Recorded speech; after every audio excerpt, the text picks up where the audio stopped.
Amaya, go ahead and pick them off the ground and put on an empty chair next to you. Now for the introductions, first up we have Amaya here and her mom Kalia. Amaya is 4 years old. She's one of our baby killer whales. And the third whale in the pool is Shouka. Shouka is a 27-year-old female. And Shouka should be coming up on the far side of the pool. Here she comes. There she is. And just like she showed you, Shouka is one of our most athletic animals. She has a lot of power, can swim very fast, jump very high. She's incredibly impressive to watch.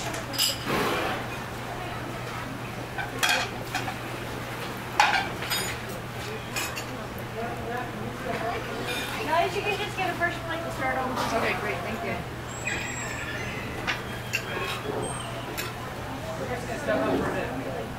Now the trainers are going to step away from Shouka, Kalia, and Amaya for just a moment. This is one of the ways that we can introduce variability into the whales' lives. Just like variability is important in our life, it's very important for the whales too. So a couple of different ways that we can show them this variability is by adjusting how we're interacting with them, so that every one of these dines doesn't become the exact same thing. Sometimes we'll hang out with them for a solid 15 or 20 minutes. Sometimes we'll hang out for 5 minutes, step away, come back for another 10. Sometimes we'll step down for 2 minutes, like you just saw, step away, and then come back down for maybe 5 more minutes, step away, and then come back down, interacting with them. So in that way, we can really switch things up and keep things interesting for the whales. Other ways that we can introduce variability into their days is by what we feed them. We always feed them fish. They get all kinds of different fish. They get salmon, mackerel, sardines, herring, capelin, all kinds of different fish. But you'll also notice that in addition to giving them fish, trainers will also give them ice treats. This might be just ice cubes. It might be large ice chunks. And this is, again, one way to show them variability so that they don't get bored, essentially, with their fish. Common question is, why do they like ice? And we don't really know. It's probably something about the temperature or the texture of the ice. They seem to enjoy crunching it. They don't have taste buds quite like we do, so they probably don't taste their fish quite the same way that we would. So again, the ice is probably a texture thing. Probably something about the temperature or the texture of it. Another very common question we get about the killer whales, you might have been wondering yourself, is about their dorsal fin. Very common question, why do some killer whales' dorsal fins curve over? You might notice Shouka's dorsal curves just a little bit. This essentially is due to gravity. The dorsal fins are made up of a dense connective tissue called collagen. There's no bone or muscle in that fin. So if it's out of the water quite a lot, it's exposed to air, exposed to gravity. And just as we all know, gravity affects our bodies, it affects the whales too. They don't have any control over the shape of their dorsal fin. Again, there's no muscle there, so they can't move it themselves. You're going to do about half of it. Take 50 minutes, point in. So reinforce point back out. You come down and shut it. And finish with 2 meters. So whenever you get anything. So it sounds like, if all goes according to plan, we might do a couple more behaviors with Shouka, Kalia, and Amaya, and then we might ask these 3 whales to go into a different pool and introduce you guys to 2 of our other whales, 2 of our other male killer whales.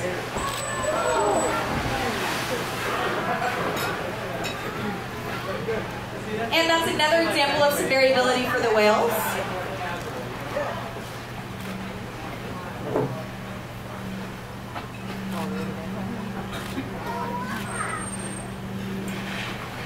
Earlier, Kalia and Amaya introduced themselves in this slide out right here. Now, Shouka is going to introduce herself to all of you. Here she comes.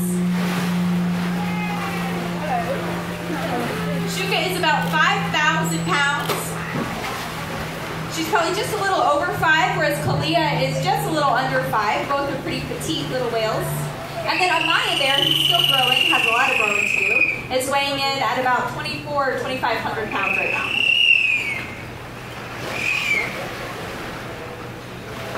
You'll want to focus your attention on the far side of the pool. Shouka is not only going to be bowing out of the water, she's also going to add a vocalization to it.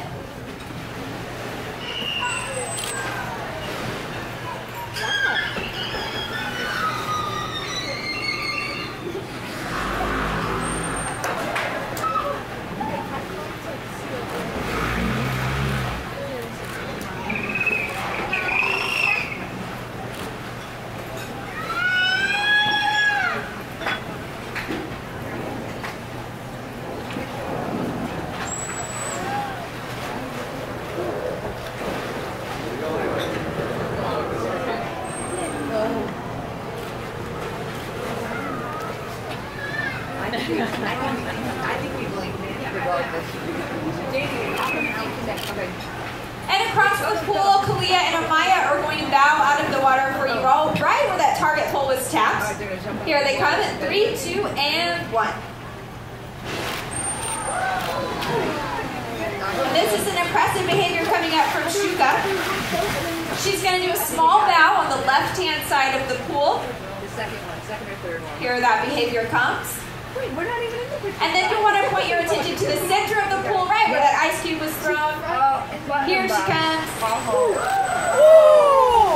That target tap earlier for Kalia and Amaya, that ice cube that was just thrown for Shouka. All of these are ways that we can communicate with the whales.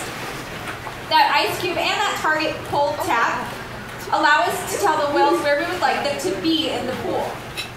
They can hear and see that ice hitting the surface of the water, so that in that way they know, well, this is exactly where I should be doing this behavior. And same thing with the target pole tap.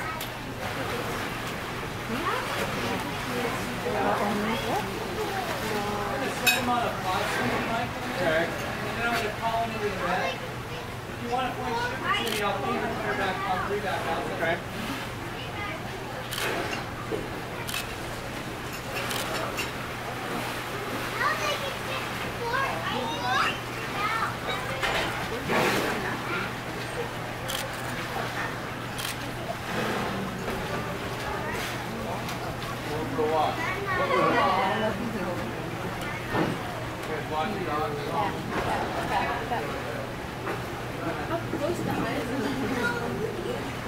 He's walking the whale. What did he say? He's walking the whale. Remember though, the little whale. 5,000 pounds, that's quite a snuggle.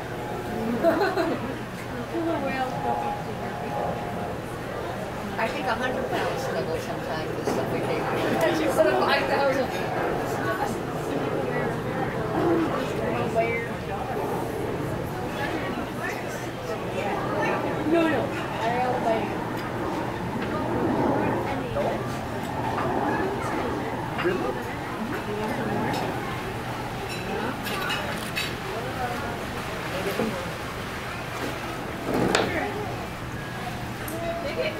Kalia and Amaya have already been asked to go into a different pool. Now Shouka has been asked that same question.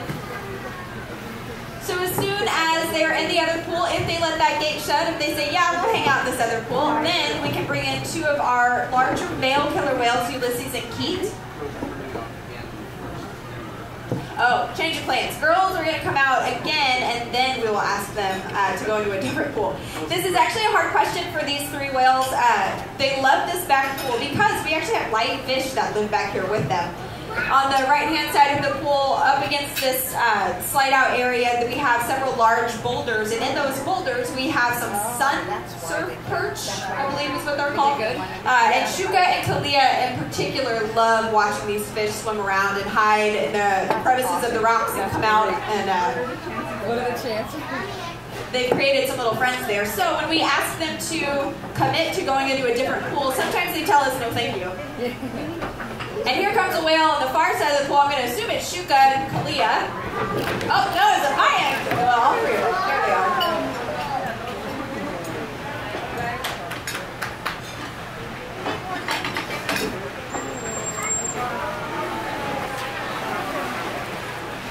All of our training with the whales is based on positive reinforcement. So what that means is we draw a lot of attention to the behavior that we want to see repeated. Every interaction that we have with the whales is a yes or no question, and the whales can completely say, yeah, I would love to do that, or no, I would really rather not.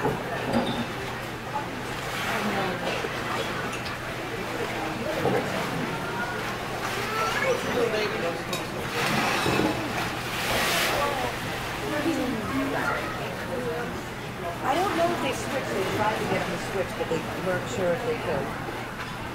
Just waiting for my time.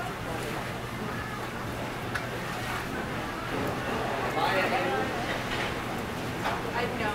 They need some training yet.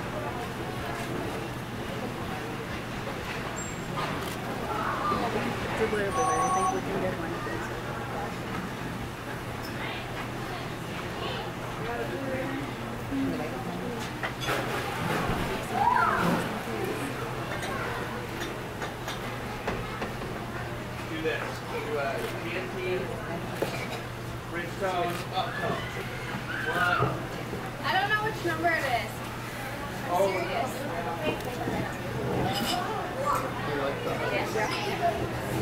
Just keep pushing them.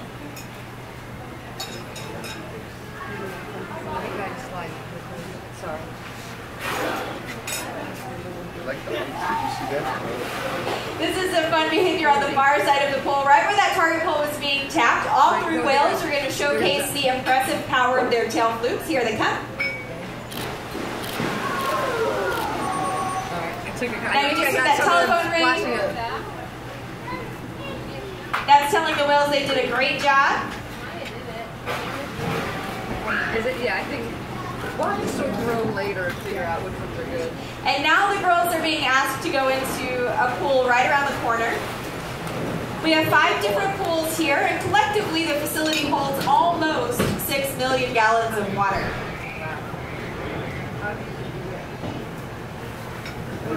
In addition to these 3 whales, we actually have 7 others. We have a total of 10 in our family of killer whales. We have 5 males, 5 females.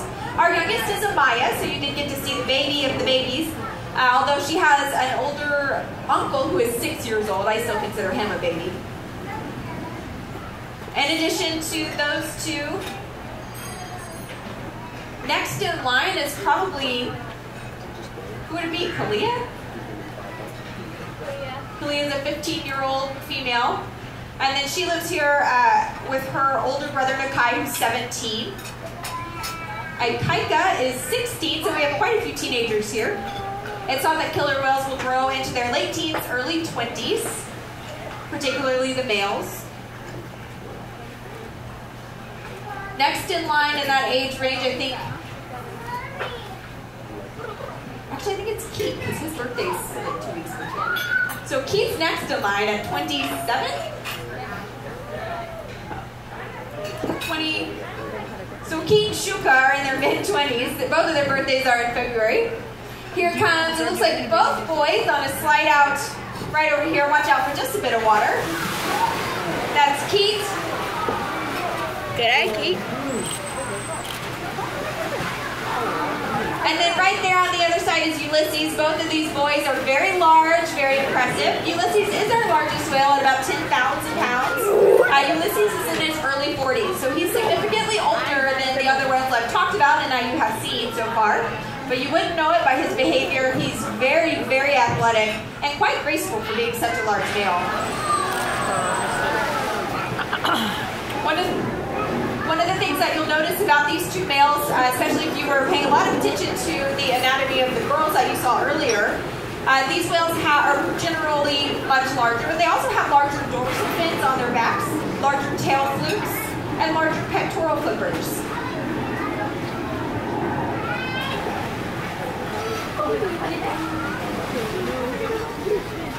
Oh my god, awesome. So cute. In terms of personality, Keet and Ulises could not be more different. Ulises is a very energetic whale. He's constantly going. He wants to be moving. Very high energy, very athletic whale. Whereas Keet's a little sillier. Keet seems to enjoy playing a little more than Ulises does. Keet also is a little more easygoing, a little more docile than Ulises. He's also not quite as high energy or athletic as Ulises, and that's okay. All the whales are different, just like we all are. But you'll probably notice throughout this interaction those differences between the 2.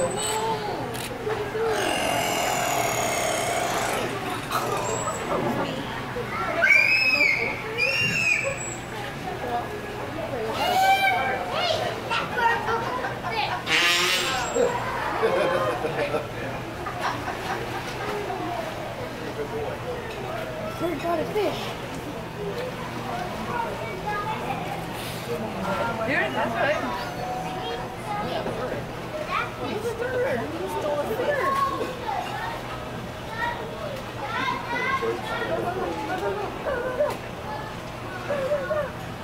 And unfortunately, it is about that time for our interaction with the whales to come to an end. So for a final goodbye, Keet and Ulises are going to make their way to the center of the pool. They're going to lift up those tail flukes and give you a big killer whale wave.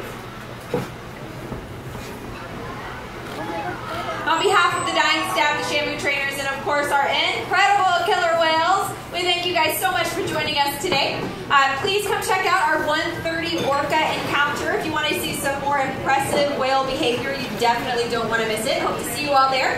And have a great rest of your day here at Seaworld. Bye-bye. You guys like the donuts?